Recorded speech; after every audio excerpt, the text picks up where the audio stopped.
ஜானகி மாமி மாமி மெஸ் என்ற போடு 3 வேளையும் கூட்டம் அள்ளும். காலை 5 மணிக்கு கும்பகோணம் டிகிரி காஃபிக்காக நிற்பார்கள் நடைப்பயண அன்பர்கள். தவிர அருகம்புல் வாழைத்தண்டு ஜூஸ் என சகலமும் அதே நேரத்தில் தயாராகிவிடும். ஆவி பறக்கும் இட்லி பொங்கல் 6:30 மணிக்கே மணப்பருப்பும் 3 வகை சட்னி சாம்பாருடன் தயார். சகல டிஃபன்களும் உண்டு.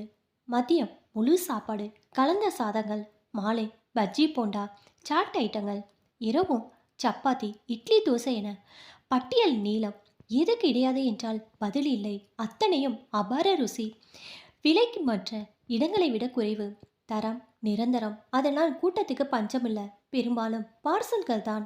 உட்கார்ந்து சாப்பிட இடம் போதாது. 15 பேர் அதிகபட்சம் உட்காரலாம். ஆனால் 50 பேருக்கு மேல் நின்று கொண்டே சாப்பிடுவார்கள். போக்குவரத்துக்கு இடைஞ்சல் தராத வகையில் சந்து பொந்துகள் உண்டு. சகல ஹோட்டல்கள் மிஸ்காரர்கள் பொறாமை அதிகம். மாமியால் கடந்த 15 வருடமாக பிஸ்னஸை இழந்தவர்கள் ஏழாயிரம். காரணம் தரம் விலை. தரத்தை காட்ட முடியவில்லை. விலையை குறைக்க மனமில்லை. அங்குள்ள ஆட்களுக்கு அதிக சம்பளம் கொடுத்து இழுத்தார்கள். மாமி அசரவில்லை. காரணம் சகலமும் அங்கே மாமிதான். தயாரிப்பில் யாரையும் விடுவதில்லை. பரிமாற இலை எடுக்க பார்சல் கட்ட இதற்கு மட்டும்தான் ஆட்கள். உணவு தயாரிப்பில் மாமி யாரையும் அனுமதிப்பில்லை. ஒவ்வொரு வேளையும் அதிகபட்சம் 75 பேருக்கு மேல் உணவு இல்லை, தீர்ந்துவிடும். 500 பேர் சாப்பிட தயார். ஆனால் மாமி தர தயாராக இல்லை. இந்த தரத்தை வச்சு பெரிய ஹோட்டலே தொடங்கலாம் என பல பேரின் வாதம். உங்கள் திறமைக்கு நகரோட மையத்தில் பெரிய ஹோட்டலாக தொடங்கினா லட்சக்கணக்கில் சம்பாதிக்கலாம். வாடிக்கையாளர்கள் குவியுவாங்க. கோடீஸ்வரி ஆகலாம். இதெல்லாம் எதிர்பார்ப்புகள். ஓரென்று பெரிய தொழிலதிபர்கள் அரசியல்வாதிகள் சந்தித்து விட்டார்கள். இதோ பாருங்க, தமிழ்நாடு முழுக்க நாங்கள் ஹோட்டல் தொடங்குகிறோம், உங்களுக்கு லட்சக்கணக்கில் சம்பளம் தருகிறோம், சம்மதம் சொல்லுங்க. மாமி மறுத்து விட்டால், எனக்கு அப்படியெல்லாம் பேராசை இல்லை. ஜீவனம் கஷ்டப்படாமல் இருக்கணும். வயிறு வாழ்த்தினா வாழ்க்கை நிம்மதி கிடைக்கும். சாகும்போது கஷ்டப்படாமல் சாகணும். இதுதான் மாமியின் கொள்கை. காலை 3:30 மணிக்கு எழுந்து விட்டால் இரவு படுக்க 11 மணி ஆகிவிடும். கடுமையான உழைப்பு. இரவு 9 மணிக்கு மெஸ்ஸை மூடிவிடுவார்கள். அதன் பிறகு யார் வந்தாலும் இல்லை. எல்லா செலவும் போக மாதம் 1 லட்சம் வர கையில் இருக்கும். மாமி இருப்பது வாடகை வீடுதான். முதலில் 3000 வாடகையில் தொடங்கி மெஸ் நடத்தி சம்பாதிப்பதால் இப்போது 15,000 வாடகை. தனி வீடு. உள்ளே 2 பெட்ரூம், ஒரு ஹால், வராண்டா, வெளிப்பகுதியிலான் மொட்டை மாடி. சமையக்கட்டு பெரிதாக இருக்கும். பின்கட்டும் அகலமாக இருப்பதால் இரண்டையும் இணைத்து சமையல் வேலை நடக்கும். மாடியில் டேபிள் சேர் போட்டு 15 பேர் சாப்பிடலாம். கீழே மேலே என 35 பேர் நின்று கொண்டு சாப்பிடலாம். தவிர பார்சல். இது மிஸ் பற்றிய தகவல். இனி மாமியின் சொந்த வாழ்க்கைக்கு வருவோம். பெயர் ஜானகி. வயசு 48. மிதமான உயரம், நல்ல சிகப்பு நிறம், தளதளப்பான உடம்பு, நெற்றியின் பளிச்சென்று மீனாட்சி குங்குமம், நேர் வகிடு, அங்கங்கே நர பளிச்சிடும். வகிடு போட்டு கம்பீரமான கண்ணாடி, எப்போதும் சிரித்த முகம், சுங்கடி புடவை. மாமியின் வசீகரமான தோற்றத்தை ரசிக்கவே 40 கடந்த ஆண்கள் படை ஒன்று உண்டு. மாமியை முயற்சித்து செருப்படிப்பட்டவர்கள் ஏழாயிரம். மாமியின் தைரியம் காரணமாக எதிரிகள் அதிகம். ஆனால் நெருங்க பயமும் அதிகம். அன்னமிட்டால் அன்னை என்பதை உணர்ந்த பல நல்ல மனிதர்களின் பெரும் ஆதரவு மாமிக்கு இருப்பதால் 15 வருடங்களாக யாரும் அசைக்க முடியவில்லை. கடந்த சில ஆண்டுகள் சேர்த்த பணத்தை வைத்து பேங்க்ல லோனும் போட்டு மாமி மடிப்பகன் பக்கத்தில் 2 ஃப்ளாட்களை வாங்கிவிட்டாள். 2க்கும் சேர்த்து வாடகை 20,000 கிடைக்கிறது. தவிர உடைகளை வாங்கி சினிமா சின்னத்திரைக்கு வாடகைக்கு விடுகிறாள். பாத்திரங்களை வாங்கி கல்யாணங்களுக்கு வாடகை, கவரிங் நகை செட்டுகள் வாங்கி மணப்பெண்களுக்கு வாடகை. தவிர செய்தாப்பேட்டையில் ஒரு கேரேஜ் வாடகைக்கு. வாடகை மட்டுமே மாமிக்கு மாதம் 60,000 வருகிறது. வாடகைக்கு விடும்படியாக எது அமைந்தாலும் ஜானகி மாமி அதை பிடித்து விடுவாள். ஹோட்டலுக்கு சாப்பிட வருவர்கள் மூலம் கான்ட்ராக்ட் பிடித்து விடுவாள். அதனால் கடந்த 4-5 வருடங்களில் ஜானகி மாமி என்ற பெயர் தேர்ந்து வாடகை மாமியாகிவிட்டது. தான் வாங்கிய வீடு உள்பட சகல பொருட்களும் வாடகைக்கு. தானும் வாடகை வீட்டில் 2 கார்கள் வாங்கி கால் டாக்ஸி கம்பெனிக்கு வாடகைக்கு விட்டது சமீப முன்னேற்றம். மாமிக்கு ஒரே மகன் ஆதித்யா. ஞாயிற்றுக்கிழமை பிறந்ததால் சூரியன் பெயர் ஆதித்யா. ஹிருதய ஸ்லோகங்களை தினசரி பாராயணம் செய்யாமல் வேலை தொடங்க மாட்டாள்.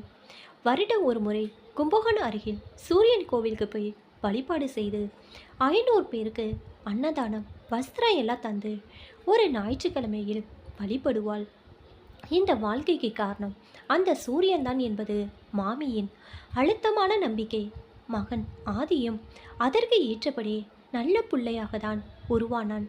பிராமண குடும்பத்தில் பிறந்ததால் அவனுக்கு தெய்வ பக்தி நல்ல ஒழுக்கத்தை மாமி ஊட்டி வளர்த்தாள். இப்போது மாமி மற்றவர்களுக்காக தன் பாஷையை மாற்றிக்கொள்வதில்லை. தெளிவான பிராமண தமிழ். அதை ஆதரித்தவர்களும் உண்டு, கேலி செய்பவர்களும் உண்டு. மாமி எதற்கோ கலங்கியதில்லை. சரி, மாமிக்கு யாரெல்லாம் உறவுகள்? சிறு வயதில் தகப்பனை இருந்து சித்தி கொடுமைக்கு ஆளாகி சிரிப்பாய் சிரித்தவள் மாமி.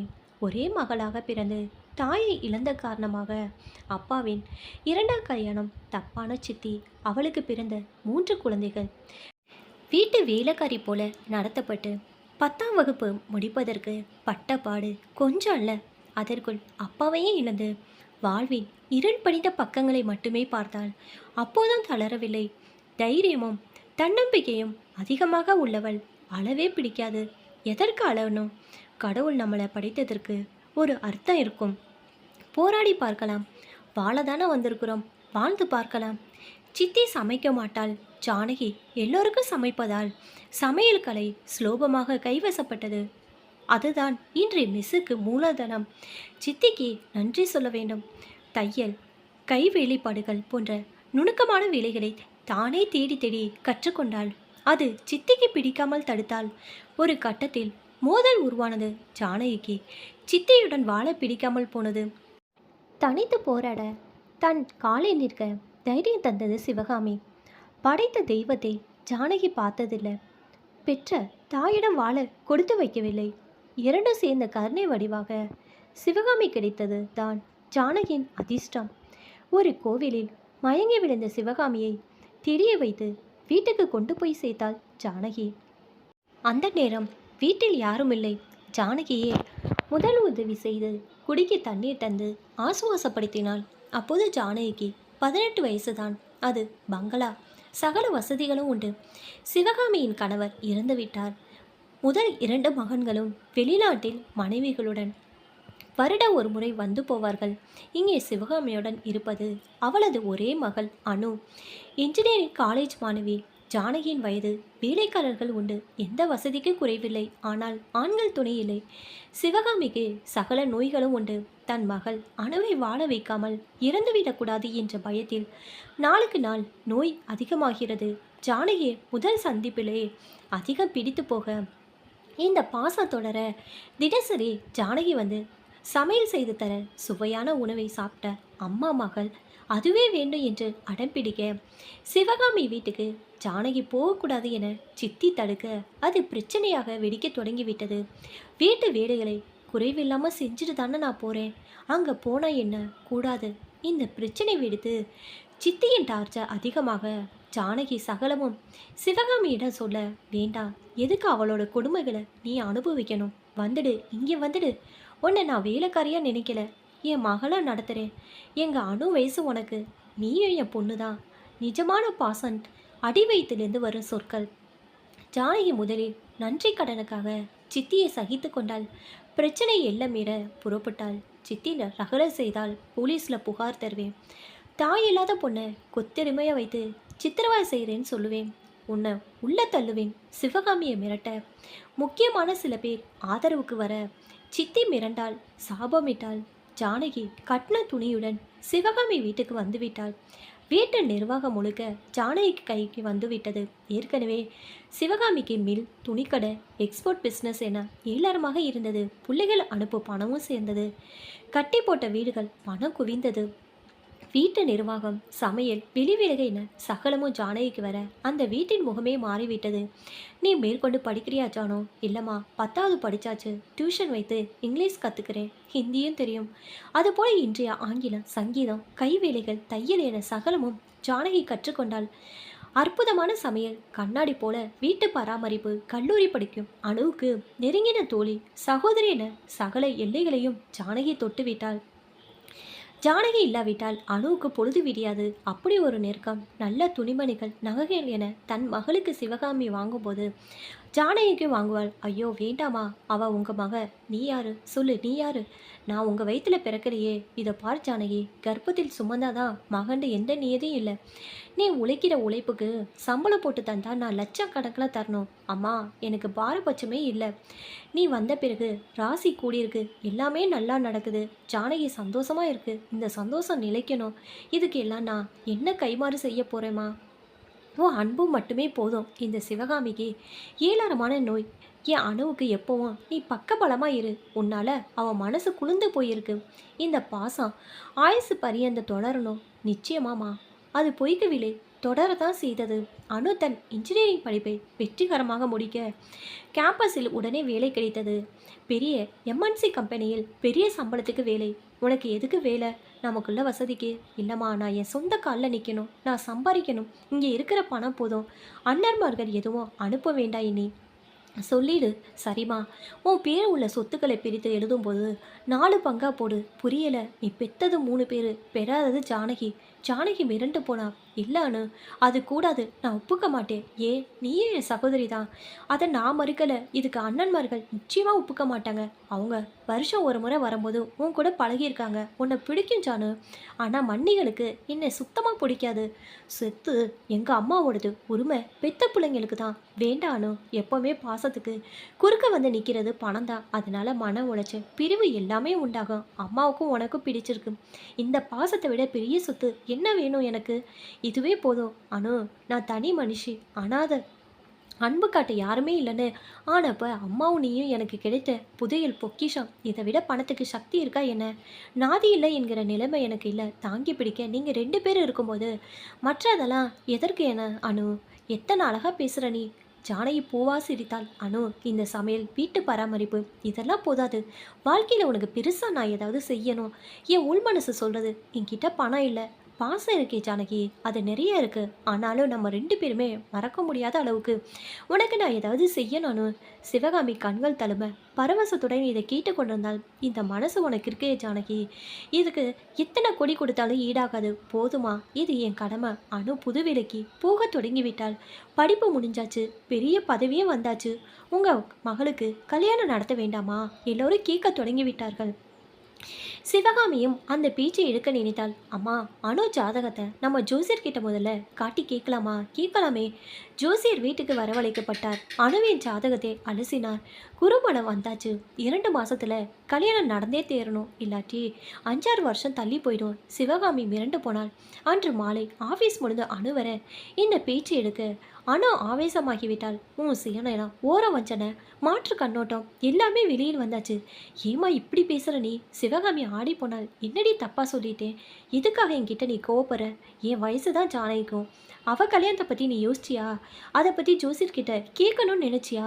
அவளை வாழ வைக்கிற சிந்தனையே உனக்கு இல்லையா? கடைசியில் நீயும் சராசரி வரிசையில் எப்படிம்மா சேர்ந்த? சிவகாமியால் பேச முடியவில்லை. கண்கள் நிரம்பி விட்டது. தப்பு தான், நான் உன் முன்னால் தனி குந்து நிற்கிறேன். இது ரொம்ப பெரிய தப்பு, மகா பாவம். இதை எப்படி நான் தொலைக்க போகிறேன்? அம்மா நிறுத்துக்க. அனு, வாய மூடு. எதுக்காக இப்போ அம்மாவை நோக்கடிக்கிற? அனு சொல்கிறது நியாயம்தான் ஜானகி. எது நியாயமா? பாசம் உன்னதான், ஆனால் வாழ்க்கையை கொஞ்சம் ப்ராக்டிக்கலாக பார்க்கணும். எது ப்ராக்டிக்கல் ஜானகி? உனக்கு ஒரு மாப்பிள்ளை பார்த்து நல்லா செலவழிச்சு கல்யாணம் பண்ண முடியாதா? அதற்கான பணம் அம்மா கிட்ட இல்லையா? சரி, இது 3 பேர் சொத்தும் தயங்குனா நான் ஏன் பங்கு உனக்கு தந்து நான் நடத்துகிறேன், முடியாதா? ஜானகி அவள் கைகளை இறுக பற்றி கட்டி முத்தமிட்டால். எனக்கு பெருமையாக இருக்குது, நான் கொடுத்து வச்சுவள். ஆனால் இன்னும் கொஞ்சம் பேச விடு. மறுபடியும் சொல்கிறேன், ப்ராக்டிக்கலாக யோசி. பணம் அடுத்தது. முதலாவதாக வந்தவர்கிட்ட உண்மையை பேசணும். நான் யாரும் இல்லாதவள். படிப்பு 10ஆம் கிளாஸ். அப்புறம் படித்து அறிவை சேமிச்சாலும் போதாது. பெரிய படிப்பு, அந்தஸ்து, உத்தியோகம், உறவுகளோட பின்னணி, இந்த நாளும் கல்யாண மண்டபத்தோட 4 தூண்கள், அதாவது கழுத்தில் தாலி ஏற ஒரு பெண்ணுக்கான தகுதிகள், இந்த எதுவுமே எனக்கு இல்லை. நீயும் அம்மாவும் தூக்கி நிறுத்தினாலும் என்னோட அடிப்படை பலவீனங்களே மறைக்க முடியுமானு? அதனால் நீ கல்யாணமே செஞ்சுக்க மாட்டியா? நான் அப்படி சொல்லலை. கழுத்தில் தாலி ஏறக்கூடிய யோகம் எனக்கு இருந்தால் நடக்கும். யாராலும் தடுக்க முடியாது. என் தகுதிக்கு என்ன கிடைக்குமோ அது கிடைக்கும். உனக்கு குருபலம் வந்தாச்சு. தள்ளி போகிறது தப்பு. உனக்கு இந்த முதல்ல நல்ல வரன் பார்த்துடலாம். அம்மாவுக்கு நான் துணையாக இருக்கிறேன். அப்புறமா எனக்கு நடக்கும்போது நடக்கட்டும். சரியா? அனு பேசவில்லை. பிடிவாதம் பிடிக்காத. அம்மாவுக்கும் உடம்புல நிறைய பிரச்சனைகள் இருக்குது. உன் கல்யாணம் நடந்துட்டா பெரும்பகுதி மன உளைச்சல் மாறும் அனு. அம்மா நீங்கள் என்ன சொல்கிறீங்க? நியாயம்தான். ஆனா, உன்னை நான் வேற்று மனுஷியா நினைக்கல ஜானகி.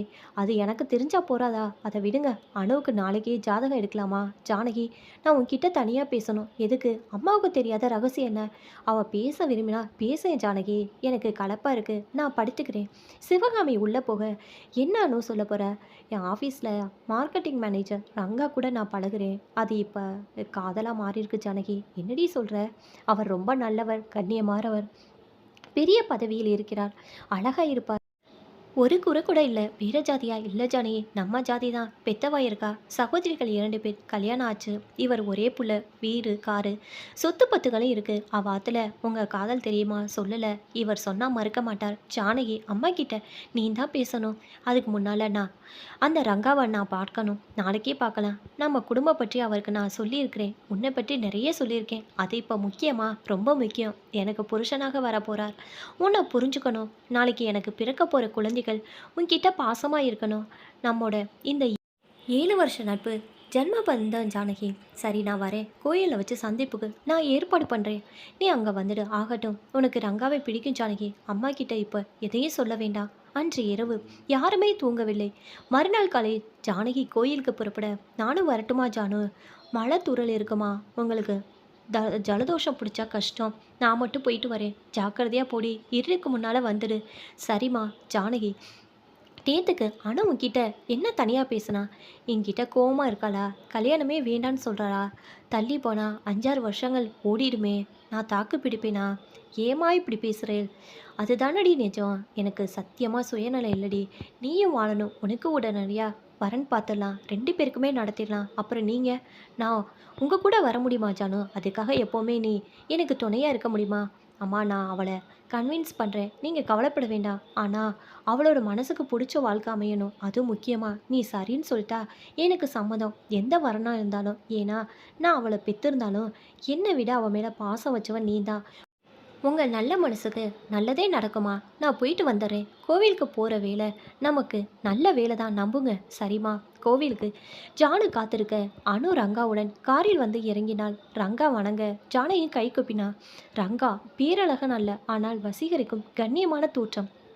படித்தவன், புத்திசாலி என்பது பெரிய கண்களில் கூர்மையான மூக்கு, அகல நெற்றியில் தெரிந்தது. அறிமுகப்படலாம் ஆனதும் மூவரை இயல்பாக பேசத் தொடங்கிவிட்டார்கள். சின்ன குரலில் கண்ணியமாக தன்னை தன் குடும்பம் பற்றி ஒன்று விடாமல் சொன்னான். இத்தனை தகவல் எனக்கு எதுக்கு? ஏன்னா அணுவுக்கு எந்த அளவுக்கு நீங்கள் முக்கியம்னு எனக்கு தெரியும். எங்கள் காதல் நிஜம். ஆனால் என்ன உங்களுக்கு பிடிக்கலைன்னா அணு காதலை உதரம் தயாராக இருப்பா. அந்த அளவுக்கு நீங்கள் முக்கியம் ஜானகி. ஜானகி சிரிப்புடன் அணுவை பார்த்தால் ஆலய மணி அடித்தது. எப்பேற்பட்ட பாசமும் நம்பிக்கையும் என் மேலே. இவள் தோழியாக, உடன்பிறவா, சகோதரியாக அமைய நான் செய்த புண்ணியம் எத்தனை. ஏன் இறங்க பார்த்தால் ஜானகி. அனு, ஒரு நிமிஷம் இப்படி வா. அனு தனியாக வந்தால், என்ன ஜானு, உனக்கு பிடிக்கலையா? உன் செலெக்ஷன் தப்பாகுமா அனு? இதை விட ஒரு நல்ல மனுஷனை யாராலும் தேர்ந்தெடுக்க முடியாது அனு.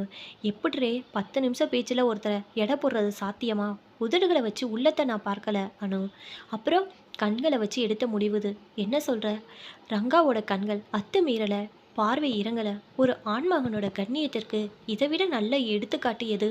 இவரை விட ஒரு உத்தமனான புருஷன் அவனுக்கு அமையாது.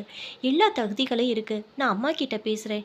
அன்று இரவே ஜானகி சகலமாக உடைத்து அம்மாவிடம் பேசிவிட அம்மாவுக்கு மனசுக்கு நிறைவாக இருந்தது.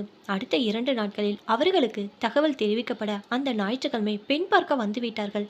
பெற்றவர்களும் நல்லவர்கள். ஒரு சகோதரியும் உடன் இருந்தால் உடனே தாம்பூலம் மாற்றிக்கொள்ள அவர்கள் தயாராக வெளிநாட்டில் இருந்த பிள்ளைகளுடன் சிவகாமி ஏற்கனவே பேசிவிட்டதால் உடனே இங்கிருந்து ஃபோன் செய்த அவர்களும் மாப்பிள்ளையோடு பேசி சம்மதிக்க அரை மணி நேரம் தாம்பலத்தட்டு மாற்றப்பட்டது. மறுநாளே ஐயரை அழைத்து முகூர்த்த தேதிகளை அலசி அடுத்த மாதம் ஒரு நல்ல நாளில் முகூர்த்த குறிக்கப்பட்டது. வெளிநாட்டில் இருந்த அண்ணன்மார் இருவரும் கடைசி நேரத்தை தான் வர முடியும் என்று சொல்லிவிட்டதால் இங்கே அத்தனை ஏற்பாடுகளை செய்தது ஜானகி. அம்மா அணுவுடன் கலந்து பேசி பெரிய மண்டபம், கேட்ரிங், ஃபோட்டோ, வீடியோ, அழைப்புதல் என மூச்சு முட்ட உழைத்தாள். அழைக்க வேண்டியவர்களை பட்டியலிட்டால் அணுவுக்கு நகைகள், துணிமணிகள், மாப்பிள்ளைக்கு சீர் மரியாதை என சகலத்தையும் பட்டியலிட்டு ஜானகி செய்ய சிவகாமி மிரண்டு போனாள். இந்த சின்ன வயசுல உனக்கு எல்லாம் எப்படிமா தெரிஞ்சது? எங்கே கற்றுக்கிட்ட? அம்மா சலுகை, பாசம், பெத்தவங்க அரவணைப்பு அதிகமாக இருந்தால் பெரியவங்க பார்த்துப்பான்னு எதுவுமே கற்றுக்க தோணாது. ஆனால் யாரும் இல்லைன்னு ஆகும்போது எல்லாம் தெரிஞ்சுக்க வேண்டிய கட்டாயம் வரும். நான் கும்பிட நேற்று வரைக்கும் கால்கள் இல்லை, எனக்கு ஆசி வழங்க கைகளும் இல்லை. இப்போ நீங்கள் கிடைச்சிருக்கிறீங்க, அணுவுக்கு செய்ய ஒரு வாய்ப்பு கிடைத்திருக்கிறதே, அது என் அதிர்ஷ்டம். எது மிக சிறந்ததோ அதை தேர்ந்தெடுத்தால் எல்லாவற்றிலும் பெஸ்ட். காம்ப்ரமைஸே இல்லை. பணம் தாராளமாக இருந்ததால் கஷ்டம் இல்லை, ஆனாலும் செய்வதில் ஒரு நேர்த்தி வேண்டுமே. அதை மிக சிறப்பாக ஜானகி நிறைவேற்ற ரங்கா குடும்பத்திற்கு பிரமிப்பும் ஜானகி மேல் உள்ள மரியாதை அளவு கடந்தது. அணு உருகிவிட்டால் எனக்கு அப்பா உயிரோடு இருந்தால் கூட இந்த அளவுக்கு செஞ்சிருக்க மாட்டார். நீ மட்டும் இல்லைனா நான் இல்லை ஜானகி. அப்படி சொல்லாத, இதெல்லாம் போதாது. என்ன சொல்கிற? உனக்கு இன்னும் பெருசாக நான் ஏதாவது செய்யணும். வாழ்நாள் முழுக்க அதை நீயும் நானும் மறக்கவே கூடாது. இதில் என் சாதனை எதுவும் இல்லை. ரங்கான ஒரு நல்ல மனுஷனை தேர்ந்தெடுத்தது நீ தான், அதை நடத்துவது நீ தானே. கல்யாணத்துக்கு 3 நாட்கள் முன்னால் தான் பிள்ளைகள் இருவரும் தன் மனைவி குழந்தைகளுடன் வந்தார்கள். சம்மந்தி குடும்பத்தாருடன் அறிமுகம் ஆனார்கள். இங்கே அம்மாவும் அங்க ரங்கா அவன் குடும்பம் மொத்தமும் ஜானகிக்கு கோயிலை கட்டி கொண்டிருந்தார்கள். பிள்ளைகள் அதை பொருட்படுத்தவில்லை. மனைவிகளுக்கு ஆரம்பம் முதலே ஜானகியை பிடிக்காது. ஜானகியின் புகழ் பட்டோலி வீசி பரப்பதை கண்டதும் அவர்களுக்கு கடுப்பு அதிகமானது. கல்யாணம் முடிய வரை பேசக்கூடாது என்று மௌனம் சாதித்தார்கள். எல்லாம் முடிந்தது. கல்யாண வீட்டில் சகலத்தையும் கவனித்து ஒரே குறை கூட வராமல் பம்பரமாக சுழண்ட ஜானகியை கண்டு ஒரே மெச்சியது பலரது பொறாமை கண்களும் இல்லாமல் இல்லை. எல்லாம் முடிந்து அணுவை வழி அனுப்பும் நேரம் ஜானகிக்கு தாழ முடியவில்லை. ஜானு, உன்னை பிரிஞ்சு நான் எப்படி இருக்க போகிறேன்? அம்மாவை பிரிய கூட வருத்த வரல, உன்னை விட்டு போக பிடிக்கல. அணு ஆள ஜானகியை நம்மோட கூட்டிகிட்டு போயிடலாமா? ரங்கா கேட்க, நான் தயாராக இல்லை அனு. ஏண்டி, அம்மாவை விட்டுட்டு நான் எப்படி வருவேன்? நாங்கள் உன் பிறந்த வீட்டுக்காரங்க, அங்கே வர முடியுமா? நாங்கள் அப்படி பிரித்து பார்க்கல ஜானகி. ரங்கா சொல்ல, தெரியும், நாங்கள் அடிக்கடி வந்து எங்கள் அணுவை பார்த்துக்கிறோம், சரியா? அவளை அனுப்பிவிட்டு வந்து ஜானகிக்கு சாப்பாடு இறங்கவில்லை. அம்மாவும் சோர்ந்து கிடந்தாள். மறுநாள் காலை உணவுக்கு பிறகு அனைவரும் ஒன்று கூட, அம்மா, இனிமே நீ இங்கே இருக்க வேண்டாம், எங்கள் கூட வந்துடு. எதுக்குப்பா? அணுவை கட்டி கொடுத்தாச்சு, இனி நீ யாருக்காக இங்கே இருக்கணும்? எங்கள் கூட வந்துடு. என்னடா பேசுகிற? ஜானகி விட்டுட்டு நான் எப்படி வர முடியும்? அம்மா, ஜானகி யாரு? நீ பெத்த மகளா? அவளுக்காக நீ எதுக்கு இங்கே இருக்கணும்? யாருடா உங்களை இந்த மாதிரி பேச வைக்கிறது? சத்தியமாக நாங்கள் இல்லை, உங்கள் பிள்ளைங்களே பேசினா அதுக்கு நாங்கள் பொறுப்பா? நான் உங்கள் 2 பேர்கிட்ட பேசலை. ஜானகி கடந்த 7 வருஷங்களா இந்த குடும்பத்துக்கு உழைக்கிற உழைப்பு கொஞ்சம் இல்லை. கூலிக்கு மாரடிக்கிற பொண்ணும் அவள் இல்லை. இந்த வீட்டு பவுனு மாதிரி இருக்குது. அணு கல்யாணத்தில் அவள் உழைத்த உழைப்பு நீங்கள் எல்லாரும் பார்க்கல. பணம் கொடுத்தா ஆளா கிடைக்காது பெரிய மருமகள். நிறுத்துமா, பணத்தால் எல்லாத்தையும் வாங்கிட முடியாது. நீங்கள் கூட உடன் பிறப்புகள் தானே, முன்னாலே வந்து அக்கறையோடு எடுத்து போட்டு செஞ்சீங்களா? கடைசி நேரத்தில் விருந்தாளி மாதிரி தானே வந்தீங்க. உடன் பிறப்புகளுக்கே இல்லாத அக்கறை எங்கேயோ யாருக்கோ பிறந்தவளுக்கு எதுக்கு? பணத்துக்காக அவள் எதையோ செய்யலை. பாசம்தான் அவளோட வேர். இத்தனை பிரமாதமாக கல்யாணத்தை நடத்தி இருக்கிறா. ஜானகி யாருன்னு கேட்குறீங்க? அம்மா, நீ இரு ஜானகி. என்ன கேட்டீங்க? ஜானகி நீ பெத்த மகளான்னு இப்படி கேட்க உங்களுக்கு எல்லாம் கூசலை? இதில் கூச என்ன இருக்குது? உண்மையை தானே கேட்டோம். உண்மை என்றால் என்னடா? பணமும் வசதிகளும் சுயநலம் தான் உண்மையா? பாசம் எல்லாம் போலியா? ஒருத்தியோட ஆத்மாத்மான மனசு உங்கள் எல்லாருக்கும் ஏண்டா தெரியலை? அம்மா ப்ளீஸ் இருமா, நான் பேசி முடிக்கலை. என் வயிற்றுல பிறந்துட்டு எப்படா இப்படி இறுகி போனீங்க? காரணம் யாருடா? நாங்கள் இல்லை, நீங்கள் தாண்டி. ஆரம்பம் முதலே ஜானகி உங்களுக்கு பிடிக்கல. உங்ககிட்ட இல்லாத பாசம், உழைப்பு, சுயநலம் இல்லாத மனசு, நேசம் எல்லாமே அவகிட்ட இருக்கு. எத்தனை ஜென்மம் எடுத்தாலும் உங்களுக்கு எல்லாம் நல்ல குணம் வராதடி. எதுக்கு வீண் பேச்சு? ஜானகிக்கு ஒரு நல்ல வாழ்க்கையை அமைத்து கொடுக்குற வரைக்கும் நான் வர முடியாது. அவளுக்கு வரன் பார்த்து கல்யாணம் நடத்த போறியா? ஆமாம், எவன் வருவான் இவளை கட்டிக்க? நிறுத்துங்கடா, இவ வைரம். இவளை அடைய புண்ணியம் செஞ்சுருக்கணும். நான் கொண்டு வரேன். இது என் பணம். உங்கள் அப்பா வச்சுட்டு போன பணம். ஜானகி என் மக. அவளை வாழ வைக்கிறது என் கடமை. நீங்கள் எல்லாரும் புறப்படலாம். அவர்கள் கடுப்புடன் பயணத்துக்கு தயாரானார்கள். அம்மா, எதுக்கு எனக்காக பெத்த பிள்ளைங்கள நீங்கள் பகைச்சிக்கணும்? அதில் தப்பே இல்லை ஜானு. பெத்துட்டா காரணமா? சுயநல பிசாசுகளை ஏற்றுக்கணும்னு அவசியம் இல்லை. என் மேலே அடங்காத பாசம் வச்சா என்னை கூப்பிடுறாங்க. அதெல்லாம் இல்லைம்மா. ஊருக்கு முன்னால் போடுற வேஷம். எனக்கு யாரையும் சந்தோஷப்படுத்த வேண்டிய அவசியம் இல்லை. நீயும் நானும் நிம்மதியாக இருப்போம், நிறைவாக வாழ்வோம். ஜானகி பேசவில்லை. பிள்ளைகள் புறப்பட்டு விட்டார்கள். அடுத்த மாதமே ரங்காவுக்கு அமெரிக்காவில் 3 வருட ஒப்பந்தத்தில் ஒரு நல்ல ப்ராஜெக்ட் வர அனுவும் தன் ஆஃபீஸில் அனுமதி கேட்க அவளையே அனுப்ப நிர்வாகம் முடிவு செய்தது. அனுவும் ரங்காவும் வந்து ஜானகியிடம் அனுமதி கேட்டார்கள். ப்ராஜெக்டில் கையெழுத்து போட்டால் நிச்சயமா 3 வருஷமோ அதுக்கு மேலேயோ வர முடியாது. போகட்டுமா? நீங்கள் வர வாய்ப்பை இழக்க வேண்டாம். அம்மாவை நான் பார்த்துக்கிறேன். தைரியமாக போயிட்டு வாங்க. உனக்கு ஒரு கல்யாணம் நடக்கணுமே, அதை இப்போ பேச வேண்டாம். நீங்கள் கிளம்புங்க. எனக்கு அம்மா தான் முக்கியம். மற்றது பிறகு. அணுவும் ரங்காவும் ஏறிவிட்டார்கள். இதுவரை எல்லாமே சரியாக இருந்த நிலை அப்படியே தலைகீழா புரண்டது எப்படி? ஏன்? அணு ரங்கா புறப்பட்டு 1 மாதம் ஓடிவிட்டது. வழக்கம் போல் ஜானகி அம்மா வீட்டு நிர்வாகம் சகலத்தையும் கவனித்தபடி இருக்க, அம்மாவுக்கு நடுவில் ஒரு நாள் லேசாக நெஞ்சுவலி வர ஜானகி பதறிவிட்டாள். உடனே ஆஸ்பத்திரிக்கு அழைத்து சென்று சகல பரிசோதனைகளை செய்தால் அட்டாக் எதுவும் வரவில்லை. ஆனால் இதயம் பலகீனமாக இருந்தது. மற்ற எல்லா பிரச்சனைகளும் இருந்தது. எந்த ஒரு கலக்கமும் அதிர்ச்சியும் மனக்கவலையும் கூடாது என்று டாக்டர் உறுதியாக சொல்லி தகுந்த மருந்துகளை தந்து அனுப்பி வைத்தார். வீட்டுக்கு வந்ததும் அம்மாவை சாப்பிட வைத்து மருந்துகளை தந்து அருகில் வந்து உட்கார்ந்தாள் ஜானகி. அண்ணன்மார்களுக்கு தகவல் தரட்டுமா? அணுவை கூப்பிடட்டுமா? வேண்டாமா, நான் போயிடுவேன் நீ நினைக்கிறியா? ஐயோ, அது இல்லைம்மா. ஆனாலும் நீங்கள் பெத்த பிள்ளைகள் சொல்லணுன்னு ஒரு பழி போடக்கூடாது. உங்களுக்கு அந்த ஏக்கமும் வரக்கூடாது இல்லையா? இதை பார் ஜானு, நான் அவங்க 3 பேரையும் நம்பலை. அணு நல்லவம்மா. சரிம்மா, மாப்பிள்ளையால் 3 வருஷங்களுக்கு நகர முடியாது. அவரை விட்டுட்டு இவ எப்படி வருவா? மற்றவங்களுக்கு அக்கறை இல்லை. சுயநல பிசாசுங்க. நீ போதுமே. உன்னை விட ஒரு நல்ல துணை யார் எனக்கு? எல்லா அறிவும் அன்பும் எதையும் எதிர்கொள்ளக்கூடிய துணிச்சலையும் உனக்கு இருக்கும்போது நான் எதுக்கு கலங்கணும்? அதுக்கு இல்லைம்மா. இருக்கு, எனக்கு ஒரு பதற்றம் நிரந்தரமாக இருக்கு. என்னம்மா? உனக்கு ஒரு வாழ்க்கை அமையணும். வாழ வேண்டிய வயசு உனக்கு. நான் இருக்கிற நிலைக்கு உன்னை அம்போடு விட்டுட்டு நான் போயிடக்கூடாதுமா. அது பெரிய வழி எனக்கு. அப்படி எதுவும் நடக்காதுமா. இல்லை ஜானகி, என்னோட தினசரி பயம் அதுதான். புரியாமல் பேசாதீங்க. உங்களை விட்டுட்டு எப்படி நான் போவேன்? மாட்டேன், கண்டிப்பாக மாட்டேன். நான் சாசுவதமா? எனக்கு பிறகு உன் வாழ்க்கை என்ன சொல்லு. நான் நிச்சயமா உனக்கு ஏதாவது செய்யணும் ஜானகி. சொன்னதோடு நிற்கவில்லை. அடுத்த வாரமே ஜானகி அழைத்து கொண்டு போய் அவள் பேரில் ஒரு வங்கி கணக்கு திறக்க ஏற்பாடு செய்தாள். அதில் 5 லட்சம் ரூபாய் பணம் போட்டாள். அம்மா, இது எதுக்கு? இப்போ இதுக்கு அவசியம் இல்லை. இது வட்டியோட எங்கே வளரட்டும். எடுக்க வேணாம்.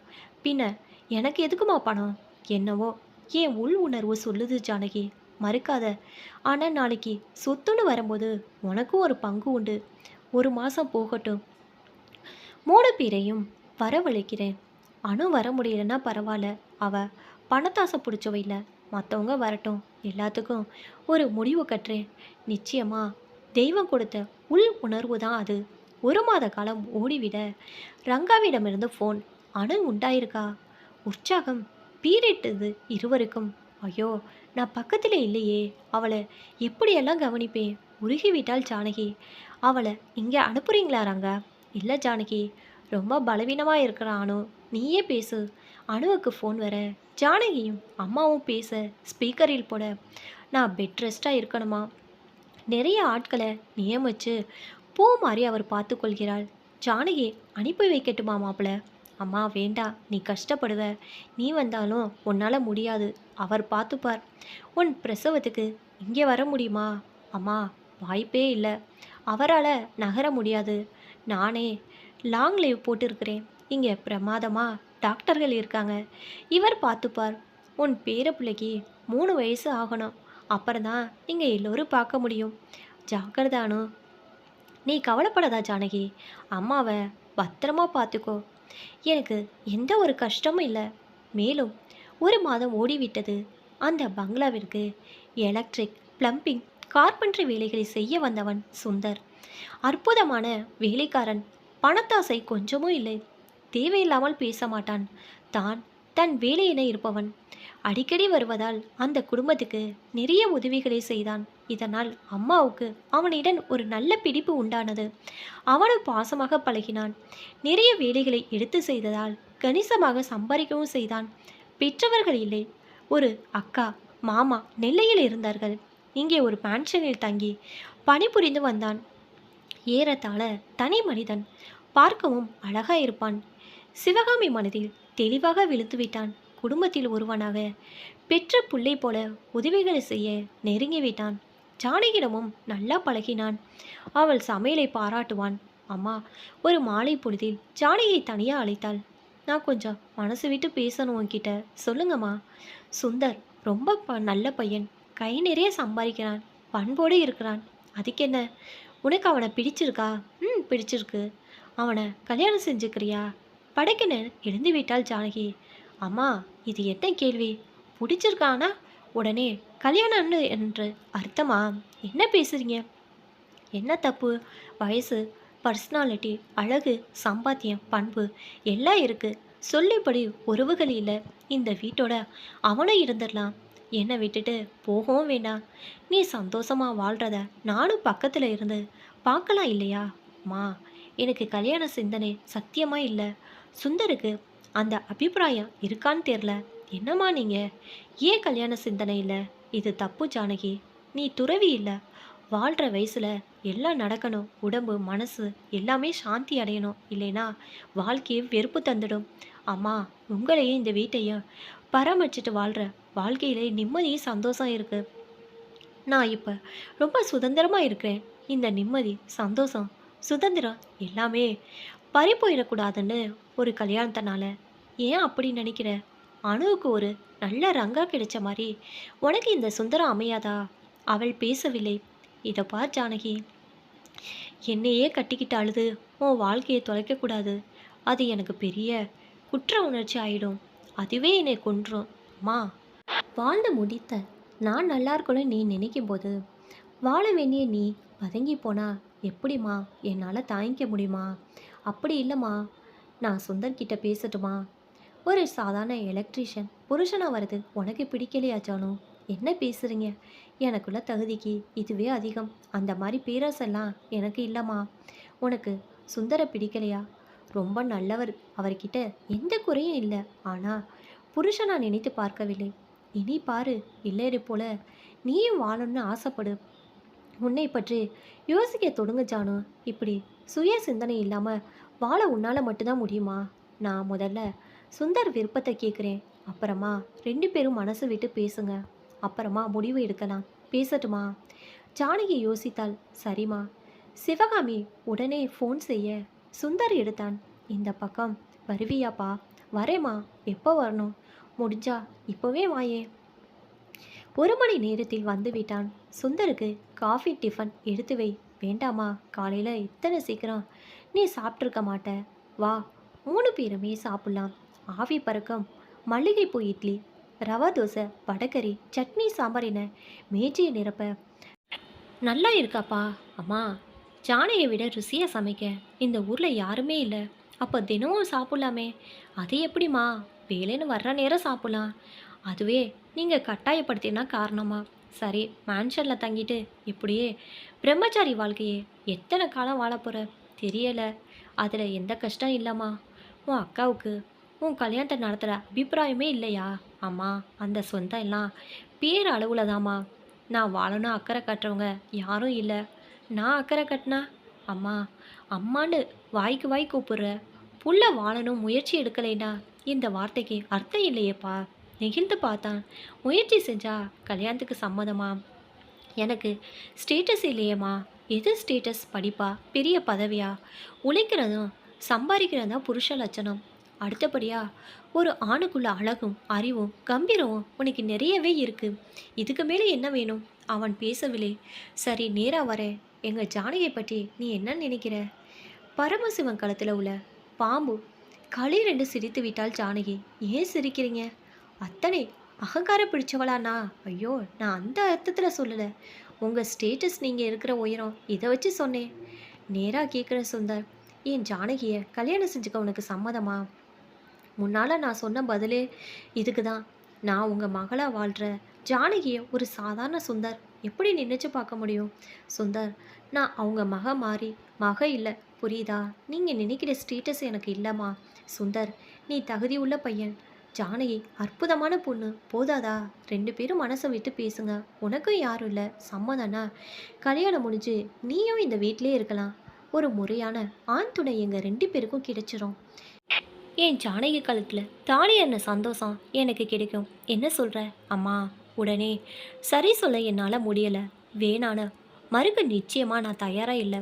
ஒரு நாள் யோசிச்சுட்டு அப்புறமா பேசலான்னு நினச்சா 2 பேரும் தனியாக பேசி அப்புறமா முடிவு எடுக்கலாம். நானும் அதை தான் நினைத்தேன். ஜானகி சொல்ல, செய்யுங்க, நல்ல பதிலாக சொல்லுங்கள்.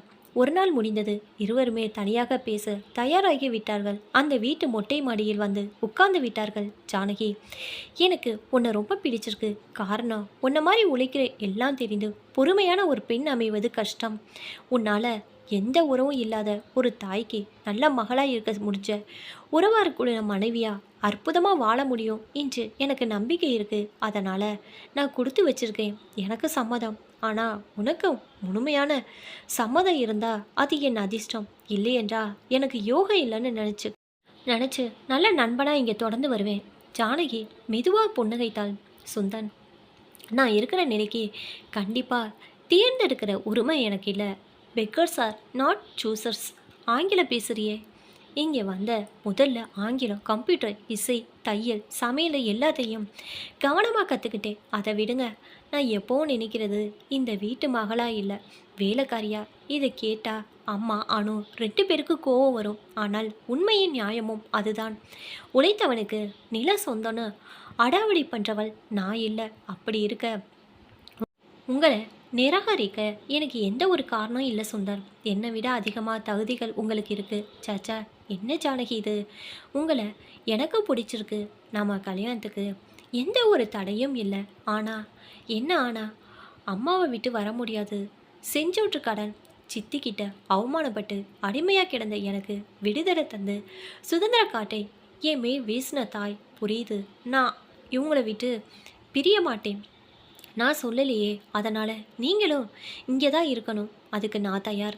எல்லா உரிமைகளும் எனக்கு இருந்தாலும் எனக்கு இது வாடகை வீடு தான். வாழலாம். ஆனால் ஒரு நாள் காலி பண்ண வேண்டிய கட்டாயம் வரும். ஓனர்கள் வெளிநாட்டில் இந்த நாற்காலியை விற்று நாளைக்கே எழுந்திருக்க வேண்டிய வரலாம். கரெக்ட். சித்தி வாழ்வு தந்தப்ப எல்லாம் அவங்க பெத்த பிள்ளைகளுக்கு. எனக்கு எந்த உரிமையும் இல்லை. அம்மாவை இழந்த எனக்கு எதுவும் எப்பவும் நிரந்தரம் இல்லைன்னு ஒரு உணர்வு ஊறியாச்சு. எல்லாமே வாடகை தான், சொந்தமில்லை இங்கே. இப்போ சுகமான வாழ்க்கை நான் வாழ்கிறேன். இது சாத்தியமில்லை. உங்கள் கதையும் அதே தான். புரியுது ஜானகி. இது கோடீஸ்வர குடும்பம். இதில் பசை மாதிரி பூசிக்க நான் தயாராக இல்லை. தண்ணிப்பட்ட என்ன மாதிரி ஒட்டாமல் தான் நான் வாழ்கிறேன். தெரியுது. இதில் நீங்களும் தெளிவாக இருந்தால் உங்கள் மனைவியாக எனக்கு எந்த தடையும் இல்லை. அம்மா உயிர் உள்ள வரை தான் இங்கே எல்லாமே நிரந்தரம். ஆனால் எனக்கு நீ நிரந்தரதான, அதை கூட கடவுள் தான் தீர்மானிக்கணும் சுந்தர். எதுவும் நம்ம கையில் இல்லை. அடேங்கப்பா, எதுக்கு இப்படி ஒரு துறவு மனப்பான்மை? தப்பு இல்லையே. எதிர்பார்ப்பு இருந்து ஏமாற நேர்ந்தா தாங்கிக்கிற சக்தி உடம்புக்கும் மனசுக்கும் வராது, ஊஞ்சு போயிடும். எப்போவுமே மனசை சமய நிலையில் வச்சுருந்தா குழப்பமே இருக்காதே. உங்ககிட்ட நிறைய கற்றணும். சேச்சே, நானே அரிச்சுவடி கற்றுக்கொள்ள நிறைய இருக்குது. அப்படின்னா அம்மா கிட்ட என்ன சொல்ல போகிற? சம்மதம் தான், இப்போவே பேசி விடலாமா? உங்கள் அக்கா கிட்ட சம்மதம் வாங்க வேண்டாமா? தேவையில்லை, தகவல் தந்தா போதும். அனுமதி தேவையில்லை ஜானகி. Very good. இருவரும் கீழே வந்தார்கள். அம்மா கந்த சஷ்டி கவசம் படித்து கொண்டிருந்தாள். அம்மா வா ஜானு. ஏ சுந்தர், பேசி முடிச்சாச்சா? ஆச்சுமா. என் மகளே, என்ன பதில் சொன்ன சுந்தருக்கு? சம்மதனா? அம்மா முகம் மலர்ந்தது. சரி, ஜோசியரை கூப்பிட்டு நல்ல முகூர்த்தம் குடித்து பெரிய மண்டபத்தை எடுத்து மற்ற ஏற்பாடுகளை செய்யணும். அணுவுக்கு உடனே சொன்னா அடுத்த விமானத்தில் வந்து விடுவாள். அம்மா இருங்க. அணு வர்றது கஷ்டம்னு சொல்றியா? உனக்குன்னா வரமாட்டாளா? அதல்ல பிரச்சனை. இந்த மண்டபம் பிரம்மாண்டம் எதுவும் வேண்டாமா? ஏண்டி, பல லட்சங்களை செலவழிச்சு எனக்கு ஒரு கல்யாணம் செய்வதில் உடன்பாடு இல்லை. யாரால தடுக்க முடியும்? சொத்து என்னது? நீ என் மக. அம்மா, உங்கள் பாசத்தை நான் மதிக்கிறேன். ஆனால் ப்ராக்டிக்கலாக பாருங்க. இந்த ஆடம்பரம் உங்களுக்கு சந்தோஷம். ஆனால் எங்கள் ரெண்டு பேருக்கும் அவமானம். இதுக்கெல்லாம் உனக்கு தகுதி இருக்கான்னு ஒருத்தர் கேட்டால் கூட உயிரே போய்விடும். புரிஞ்சுக்கம்மா. ஆமாம்மா, ஜானகி சொல்கிறதா எனக்கும் நியாயமாக படுது. என்னம்மா நீ? அம்மா, நீங்கள் விரும்பினபடி எனக்கு கல்யாணம் நடக்க போகுது. உங்களை விட்டு நான் பிரியாமல் இருக்க இங்கேயே வாழ போகிறேன். அதுக்கு சுந்தரம் சம்மதிச்சாச்சு. இதுக்கு மேலே என்ன வேணும்? ஒரு கோயிலில் வச்சு எளிமையாக கல்யாணம் நடக்கட்டும். அணுவை கூட தொந்தரவு பண்ண வேண்டாம். ரொம்ப வேண்டிய 50 பேரும் வரட்டும். சாப்பாடு போட்டுட்டு வீட்டுக்கு வந்து வாழ்க்கையை உங்கள் ஆசையுடன் தொடங்குகிறோம். சரியா? என் வாயை நீ அடைச்சிட்ற. இல்லைம்மா, மனசு நிறையிறதான் முக்கியம். பணத்தால் பயிர் ரொம்புறது முக்கியம் இல்லை. புரியுதா? உங்கள் கருணையால் ஒரு நல்ல தாய், சகோதரி, புருஷன் எல்லாமே எனக்கு கிடைச்சாச்சு. இதை விட புண்ணியம் என்ன இருக்கு? சுந்தர் அருகில் வந்தான். ஆமாம்மா. சரி சுந்தர், அவ சொன்னபடி ஏற்பாடு பண்ணுங்க. அடுத்த முகூர்த்தத்தில் உங்கள் 2 பேருக்கும் கல்யாணம் நடக்கணும். சரிம்மா. ஜோசியர் வந்தார். அடுத்த வெள்ளி முகூர்த்தம் நன்றாக இருந்தது. கோவிலில் ஏற்பாடுகள் நடந்தன. அம்மா அவன் மறுத்ததும் விடவில்லை. இருவருக்கும் விலை உயர்ந்த பட்டு புடவைகள், தாலிக்குடி உள்பட ஜானகிக்கு 30 சவரன் நகை, சுந்தருக்கு செயின், மோதிரம் எல்லாம் வாங்கிவிட்டாள். சுருக்கமாக 50 பேருக்கு அழைப்பு. பிரமாத ஹோட்டலில் விருந்தும் ஏற்பாடு செய்யப்பட்டது. அணுவுக்கும் தகவல் போனது. உடனே பூரித்து போய் அவள் ஃபோனில் பேசினாள். விமான பயணம் கூடாதுன்னு டாக்டர் சொல்கிறாங்க ஜானு. நீ வர வேண்டாம். உன் வாழ்த்து மட்டும் போதும். அது நிறைய உண்டு. எங்கள் அம்மா சாதிச்சிட்டாங்க. உனக்கு ஒரு நல்ல வாழ்க்கை. குழந்தை பிறந்த பிறகு டாக்டர் அனுமதி தந்ததும் குழந்தையோட நாங்கள் வரோம். அந்த நேரம் பிரசவத்துக்கு தயாராக இருக்கணும், அல்லது உனக்கு குழந்தை பிறந்திருக்கணும். அணுவின் குரலில் உணர்ச்சி கொந்தளித்தது. தன் பிள்ளைகளுக்கும் மேற்படி தகவலை அம்மா தெரிவித்தாள். கல்யாண நாளும் வந்துவிட்டது. கோவிலில் வைத்து கல்யாணம் நன்றாகவே நடந்தது. சிவகாமி உணர்ச்சி வேகத்தில் அழுதுவிட்டாள். இருவரையும் அணைத்து முத்தமிட்டு உச்சி முகர்ந்தாள். அக்கா மாமா பேருக்கு வந்துவிட்டு சாப்பிட்டதும் ஊருக்கு புறப்பட்டு விட்டார்கள். வீடு திரும்பினார்கள். வந்து பூஜை ரூமில் விளக்கிட்டு சம்பிரதாய சடங்குகள் எல்லாம் நடந்தது. இன்றைக்கு நீ சமையல் கட்டு போகாத புது பொண்ணு. அம்மா, உங்களை கவனிக்கிறத விட பெரிய வேலை எனக்கு இல்லைன்னு சொன்னால் கேட்க மாட்டியா? அம்மா, அவருக்கு நான் சமைச்சாதான் பிடிக்கும். அடிக்கல்லி. அதை சொல்லு. நான் ஒரு முட்டாள், இதை யோசிக்கலையே. சுந்தர் அதுக்குள்ளே புருஷனை பட்டு நினைக்க தொடங்கிட்டா. இதுதான் இந்த மண்ணோட பெருமை, பெண்ணோட மகத்துவம். இரவு உணவு முடிந்தது. அம்மாவை பால் தந்து ஆசைகள் வழங்கி இருவரையும் உள்ளே அனுப்பி வைத்தாள். சீக்கிரம் பேரனை நான் கொஞ்சணும். ஜானகி வெக்கத்துடன் சிரித்தாள். ஜானகியின் வாழ்க்கை தொடங்கிவிட்டது. அனாதை போல் இருந்த ஜானகி ஒரு ஆதரவு கிடைத்து விட்டது. ஆனால் ஜானகியின் வாடகை மனசு போலதான் வாழ்க்கை என்பதை தெய்வம் மட்டுமே அறியும். சுந்தர் ஜானகி வாழ்க்கை தொடங்கிவிட்டது. ஒரு வாரத்தில் சுந்தர் வழக்கம் போல வேலைக்கு போக தொடங்கிவிட்டான். சுந்தருக்கும் பேராசை இல்லை. அரசாங்க உத்தியோகமும் இல்லை. அங்கங்கே கிடைக்கும் வேலைகளை வைத்துதான் வருமானம். பல கான்ட்ராக்டர்கள் இருந்ததால் நல்ல வருமானம் வந்தது. உடன் இருக்க நண்பர்கள் கோடீஸ்வரர் வீட்டில் வாழ்கிற எல்லா வசதிகளும் இருக்குது. சாப்பாடு துணிமணிகளுக்கு பஞ்சம் இல்லை. எதுக்கடா இத்தனை கஷ்டம் உனக்கு? தந்தி கம்பத்தில் ஏறி சாக்கடையை கிளறி மரத்தை அறுத்து ஏன் இத்தனை கஷ்டம்? பெரிய முதலீடு செஞ்சு பிஸ்னஸ் தொடங்கு. உன் சம்சாரத்துக்காக அந்த அம்மா என்ன வேணாலும் செய்வாங்க. பயன்படுத்திக்கோ. சுந்தர் மயங்கவே இல்லை. இது வாடகை வாழ்க்கை, நிரந்தரம் இல்லை என்கிற ஜானகியின் வார்த்தைகளை வேத வாக்காக கொண்டு உழைத்தான். நண்பர்கள் ஆசை காட்டியதையும் ஜானகியிடம் சொன்னான். எதையும் அவளிடம் மறைக்க மாட்டான். சலனப்படாத அவனது மன உறுதியை ஜானகி பிரமிக்க வைத்தது. திருமணமான பிறகு ஜானகி ஒரு தடவை கூட குளிக்கவில்லை. வாந்தி எடுக்க உடனே டாக்டரிடம் போக அவள் கர்ப்பமாகி விட்டு செய்தி தெரிந்தது. சிவகாமி பூரித்து போனாள். கையும் காலும் ஓடவில்லை. பரவசத்தின் உச்சியில் இருந்தார். இதை பார், நான் பாட்டியாக போகிறேன். இந்த நேரத்தில் நீ ரொம்ப ஜாக்கிரதையாக இருக்கணும். ஒரு வேலையை செய்யக்கூடாது. எல்லாத்துக்கும் ஆட்களை ஏற்பாடு பண்ணுறேன். அம்மா வேண்டாம், சொல்றது கேளு. அசையக்கூடாது. அம்மா சகல வீட்டு வேலைகளுக்கும் ஆளை ஏற்பாடு செய்து விட்டாள். ஜானகியை அசைய விடவில்லை. பழங்கள், சத்தான உணவு என வாங்கி குவித்தாள். எனக்கு புது தெம்பு வந்தாச்சு. பேரனை நான் தான் குளிப்பாட்டி சாப்பாடு ஊட்டுவேன்.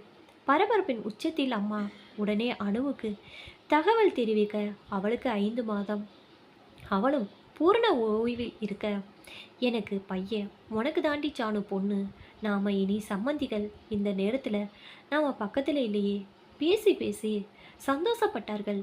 அணுவுக்கு உடல் மிகவும் பலவீனமாக இருந்தது.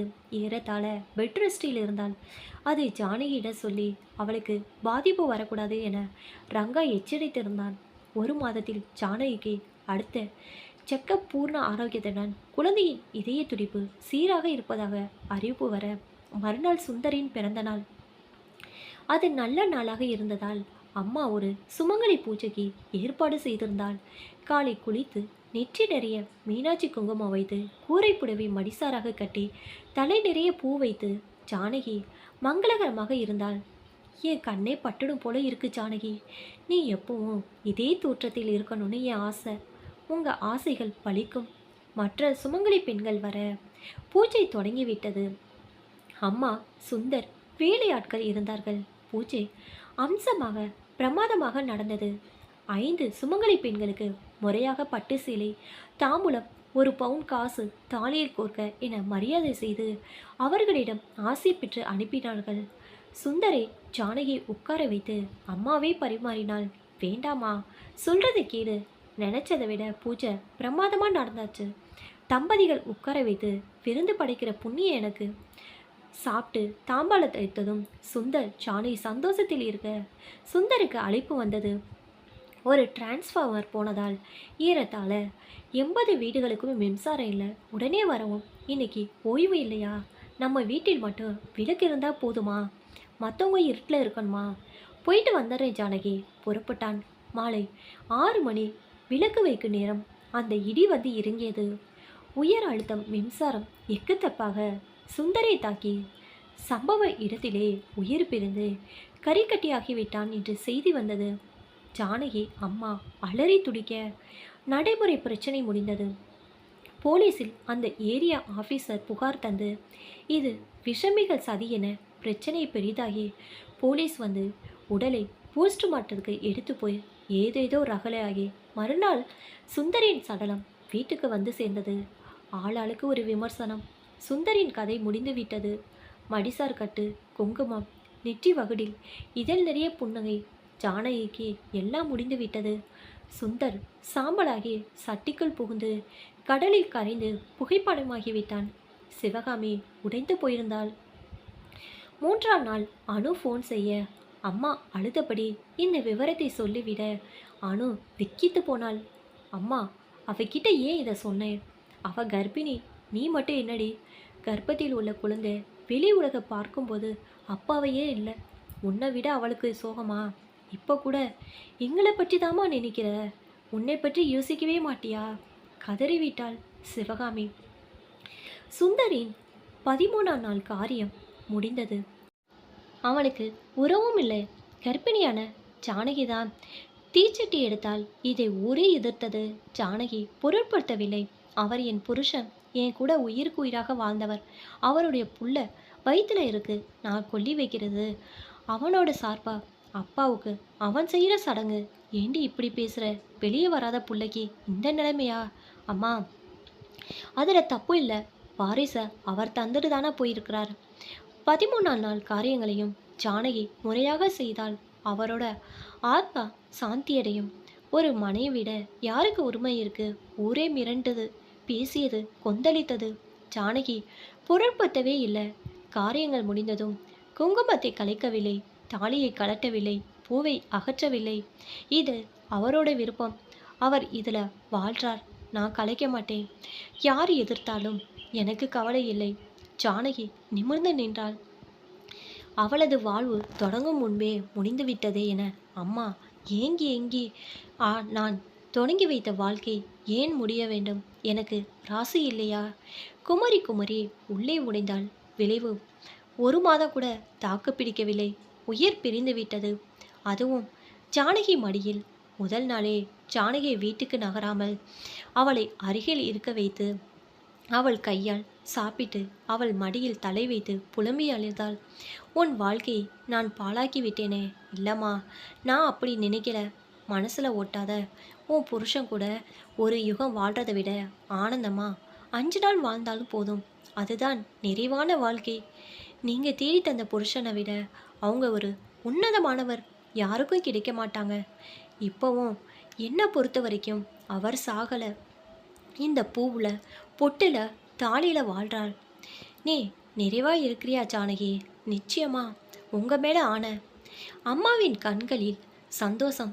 ஜானகி எப்படி இந்த பூமியில் நிலைத்து நிற்பாள் என்ற நம்பிக்கை, பயம் இல்லாத உணர்வு எல்லாமே ஒன்று சேர ஜானகியின் மடியில் அம்மாவின் உயிர் பிரிந்து விட்டது.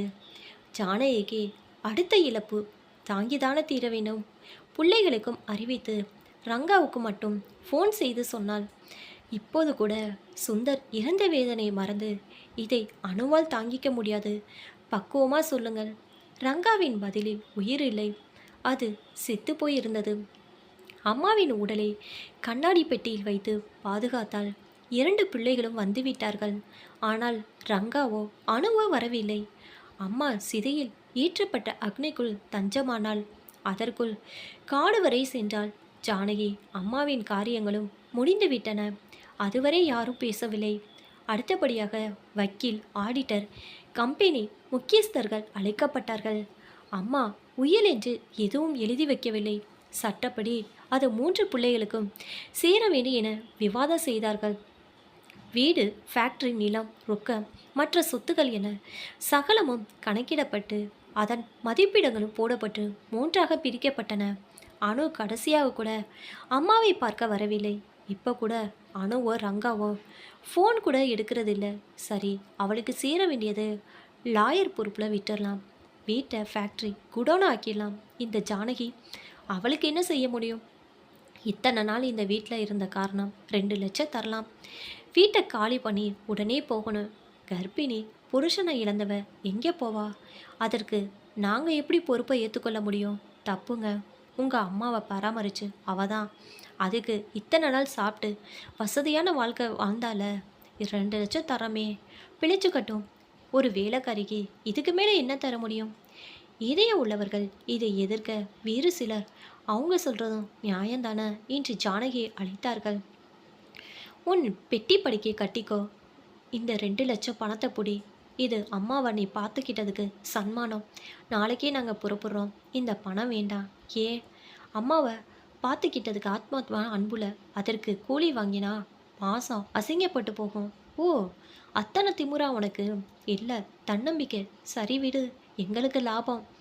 நாங்கள் தரலன்னு யாரும் பழி போடக்கூடாது. நாங்கள் தந்தோம், நீ வாங்கலை. அதில் எங்கள் தப்பு இல்லை. நீ புறப்படு. ஜானகி தன் உடைமைகளை அம்மாவின் ஒரு ஃபோட்டோவுடன் வாசலில் இறங்கிவிட்டாள். கணவனை ஆதரித்த தாயை இழந்து வயிற்றில் புள்ளையுடன் வாசலுக்கு வந்துவிட்டார்.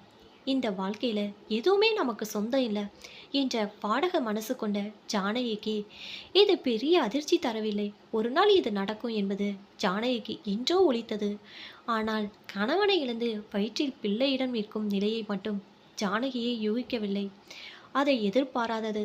ஆனால் பிள்ளை உருவானது அவளது அடுத்த கட்ட வாழ்க்கைக்கு பிள்ளையார் சொல்லி போட்டுவிட்டது. ஜானகி எதற்கும் கலங்கவில்லை. ஆனால் ஒரு கேள்வி மட்டும் பதில் இல்லை. சுந்தர் இறந்த தகவல் அணுவுக்கு தெரிந்துவிட்டது. அதற்கு அவள் பேசவில்லை. அம்மாவின் மரணம் ரங்காவிற்கு அறிவிக்கப்பட அது அணுவுக்கு ரங்கா சொல்லவே இல்லையா? அப்படியானால் ரங்கா என்னிட கூட ஏன் பேசவில்லை? அண்ணன்மார் அழைப்பும் போய் சேரவில்லை. இதுவரை பதில் இல்லை. ஃபோனில் முயற்சித்தால் அந்த இணைப்பே இல்லை. ஏன், என்னாச்சு? ஏதோ ஒரு விபரீதம் நடத்திருக்கிறது. அணுவுக்கு மட்டும் எல்லாம் தெரிந்தால் நான் வாசலில் நிற்கும் இந்த நிலை வந்திருக்குமா? நிச்சயமில்லை. உயிருக்கு உயிரான கணவனை காலன் கொண்டு போய்விட்டான். அம்மாவின் ஆவி பிரிந்து விட்டது. உடன்பிறவா சகோதரி என்ன ஆனாள்? ஏன் யாருடன் அவள் தொடர்பு கொள்ளவில்லை? நான் என்ன செய்ய முடியும்? இந்த ஜானகியே தெருவுக்கு வந்தாகிவிட்டது. அனாதையான இந்த ஜானகி அத்தனை அடிகளையும் வாங்கிய பிறகும் ஏன் வாழத் துடிக்கிறேன்? என் சுந்தரியின் வாரிசை கர்ப்பத்தில் சுமக்கிறேன். அவனை இந்த உலகிற்கு கொண்டு வர வேண்டும், வாழ்ந்து காட்ட வேண்டும். மாய்த்து கொள்ள இந்த உயிரையும் உடலையும் அந்த ஆண்டவன் தரவில்லை. வீதிக்கு வந்து வாழ வேண்டும் என்ற நினைப்பு தொடர என்ன காரணம்? நான் வாழ்வதில் ஏதோ ஒரு அர்த்தம் இருக்கு. அம்மா தந்த பணம் 5 லட்சம் பேங்கில் இருந்தது. நினைவுக்கு வந்தது. என்ன ஒரு தீர்க்கதரிசி அம்மா! எனக்கு இப்படி ஒரு நிலை வரலாம் என்று இன்றைக்கோ கணித்து விட்டாரா? என் மகள் கஷ்டப்படக்கூடாது, அவள் நிமிர்ந்து நிற்க வேண்டும் என்று அம்மா போட்ட கணக்குக்கு இந்த 5 லட்சம் அச்சாரமா? அதுதான் மூலதனமா? முதலில் ஒரு வீட்டை பிடித்து விட்டாள் ஜானகி. அதற்கு முன் பணமும் தந்து வீட்டுக்கு அவசியமான பொருட்களை வாங்கி போட்டாள். தனக்கு தெரிந்த ஒரே தொழில் சமையல். சமையல உன்னை மிஞ்ச ஒருத்தர் பிறக்கணும் ஜானகி. இதை சாப்பிட்டு 100 வருஷம் வரை நான் உயிர் வாழ்வேன். சுந்தர் அடிக்கடி சொல்லும் வார்த்தைகள். பாவி, உனக்கு அதுக்கு கொடுத்து வைக்கிறியே, அல்பாயுஸ்ல உயிரை விட்டுட்டியே. அம்மா அவருக்கு என் சமையல் தான் பிடிக்கும். அவனுக்கு பிடித்த அந்த உணவு தான் ஜானகியின் வாழ்வுக்கு மூலதனமாகிவிட்டது. வாடகை மாமி மெஸ் ஆனது. ஆரம்பத்தில் பல எதிர்ப்புகள். ஒருவர் பிழைக்க வந்தால் அத்தனை சுலோபத்தில் வாழ விடுவார்களா? அதுவும் ஒரு விதவை இளம்பெண். பூவும் பொட்டு வைத்து களத்தில் இறங்கிவிட்டால் சும்மா இருப்பார்களா? ஏகப்பட்ட எதிர்ப்புகள், நானா பக்கமும் வசவுகள், சகலத்தையும் சந்தித்தாள் ஜானகி. இதற்காக கோர்ட்டு வரை போகும் சூழ்நிலை கூட உண்டானது. பயப்படவில்லை, தயாரானால். நிறைமாற கர்ப்பிணியாக எந்த நேரமும் பிரசவ வழி எடுக்கலாம் என்ற நிலையிலும் மெஸ்ஸில் சமைத்தாள். சுவையான உணவு அளித்தாள். சலிக்கவில்லை. அந்த உழைப்பை பார்த்து உண்மையை நேசித்து சில நல்லவர்கள் உதவி செய்ய வந்துவிட்டார்கள். பிரசவ வழி எடுத்ததுமே தானே போய் அட்மிட் ஆனால் அதற்குள் மெஸ்ஸில் ஓரளவுக்கு வருமானம் வர தொடங்கிவிட்டது. இறுதி பாகம் நாளை தொடரும்.